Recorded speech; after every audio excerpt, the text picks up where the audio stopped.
This is Kashi Kiuic. Kash is the forest. The forest of Kiuic.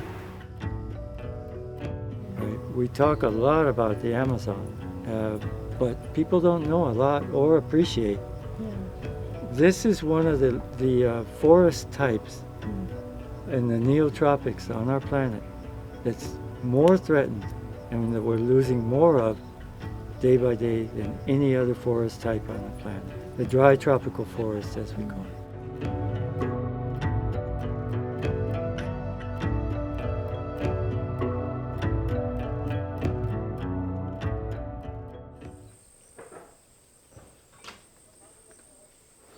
Where we come from as a nonprofit and professionals and define how this is meaningful for us gives it its biocultural definition. We're coming from social sciences, culturally leaning into the cultural aspect of anthropology, archaeology.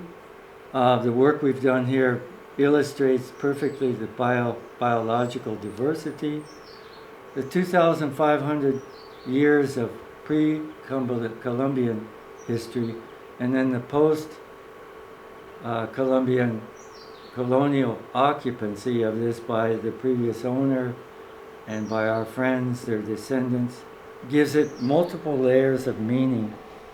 So in that sense, it's an innovative model for conservation in Yucatan. This is private. It's not ejido.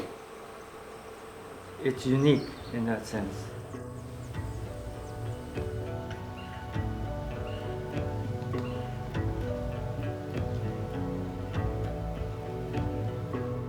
There are many different layers of history, the man-land relationships that make this especially important and illustrative to the processes in developmental history, cattle, corn, beekeeping, that have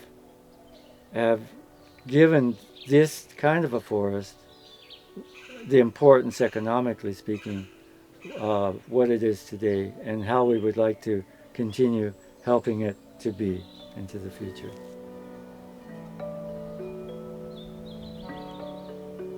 This was a building with walls. Okay, the walls and the massive walls, or the width of the walls is put together with dry laid stone walls held together by ancient mortar. Ancient mortar is made out of this same material. So when nature takes over, the ficus and the other trees and everything tear this apart. When the walls fall down, this is what we have. In Maya, they're called mul, or mul ob, if there are many of them. But where did they get the stone for doing that? Across the landscape. Yeah. And how did they get it over here? Carrying. We are our biggest beasts of burden. Remember, well, we didn't have a pack animal other than human beings throughout the developmental history of civilization in Mesoamerica. Yeah. So it was you and I. Yes.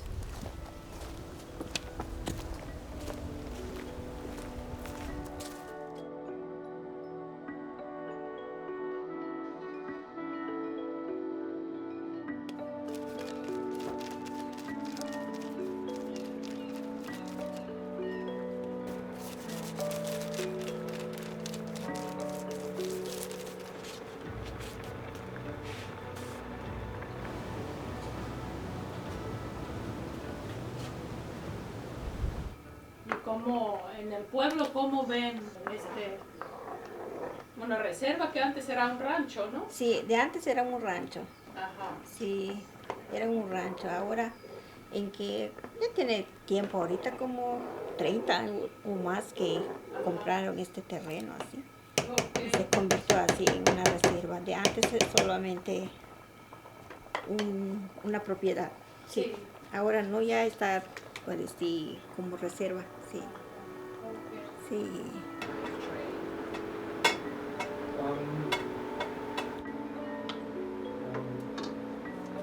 Is the slogan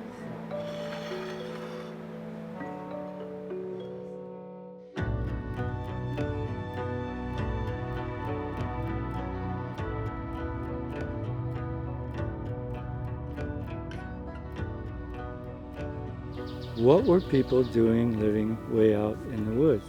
Their livelihoods were in part derived from doing milpa, although the owner or the people that lived at Rancho Kiuic didn't allow people to do slash and burn agriculture, to down the forest and then burn it and then sow seeds into it and do the multi-crop, milpa. Because this was his, and he had his philosophy. It was more important to run cattle through this and to build his herd of cattle, and this was their foraging area. Therefore, it was a true silvo pastoreo, forest-based grazing.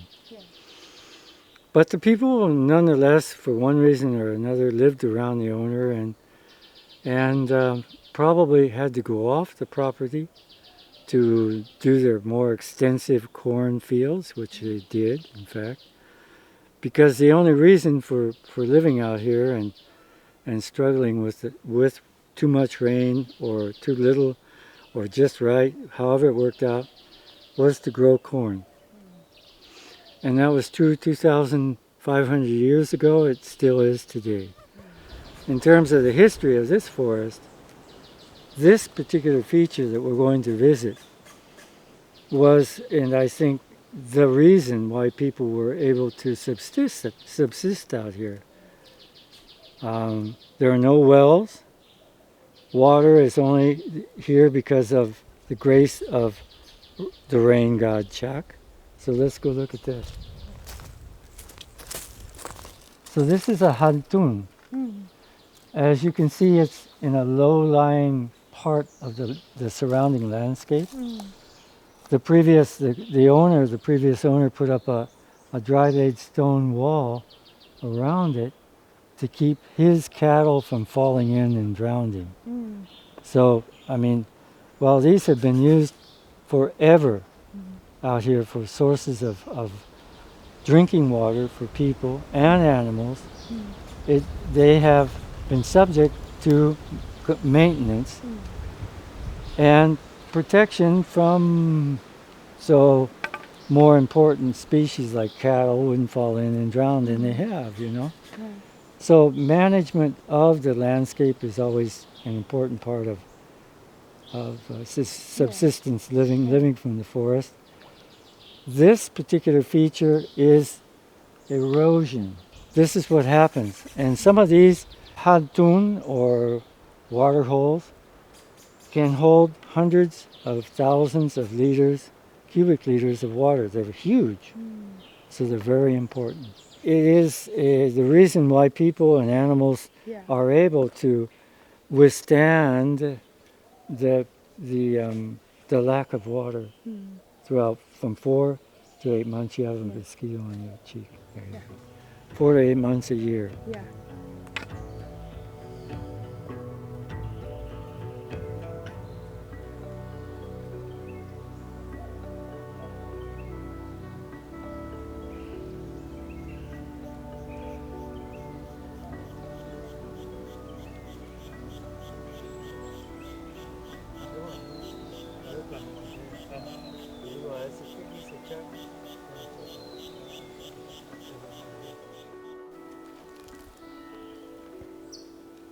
La semilla, la biodiversidad de esta selva saludable debía de tener valor, ¿verdad?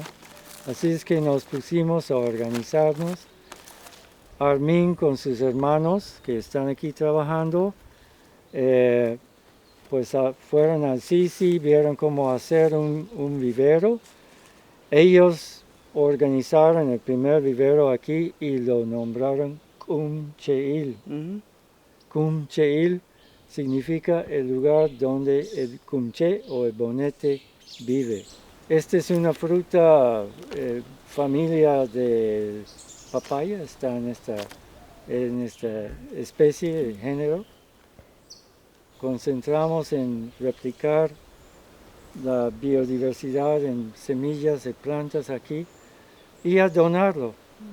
Hoy día estamos preparando plantas que vemos aquí semillas, plántulas para mejorar prácticas ganaderas y apicultura. O sea, plantas multipropósito, unos que su floración en un momento dado puede favorecer las abejas, por ejemplo, y en otro momento dar sombra, mejor sombra para ganado o forraje.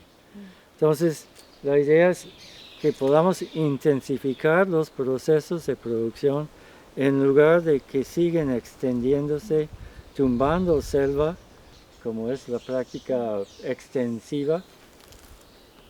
Esta planta son 40,000 plántulas, van a empezar a salir a 16 ranchos muestra que la Junta Biocultural con Minet han logrado establecer en acuerdos con productores. Entonces tenemos el compromiso de hacer que llegue a feliz término y ojalá que también podamos dar seguimiento para ver cómo han prosperado nuestros hijos en sus nuevos hogares a beneficio de la producción y la biodiversidad.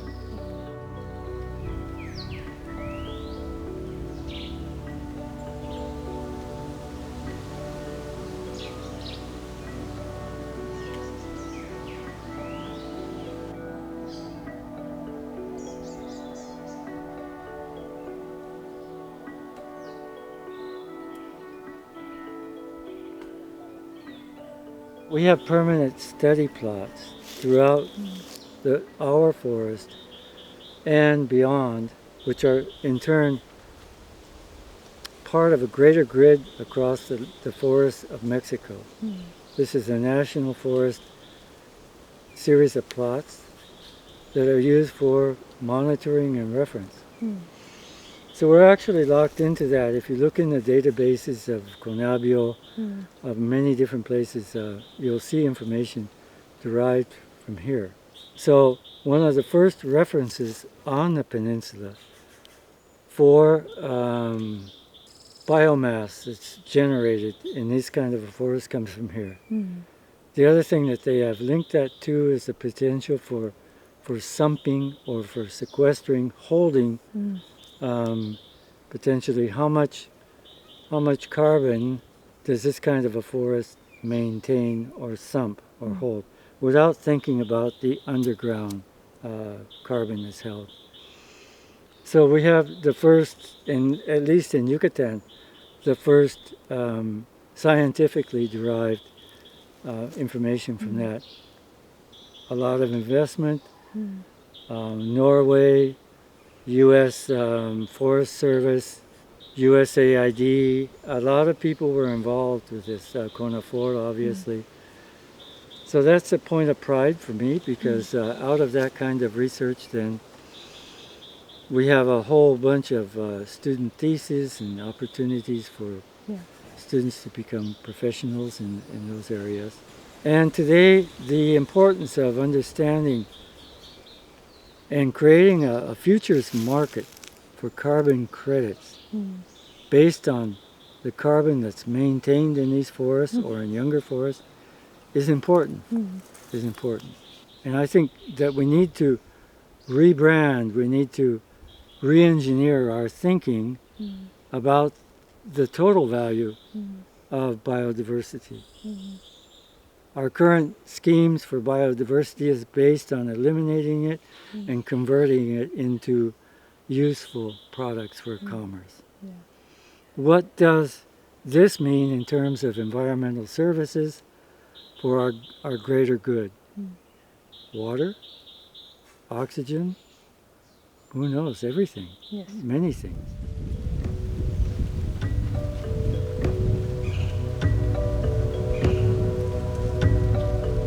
We have to keep plugging away, and if we have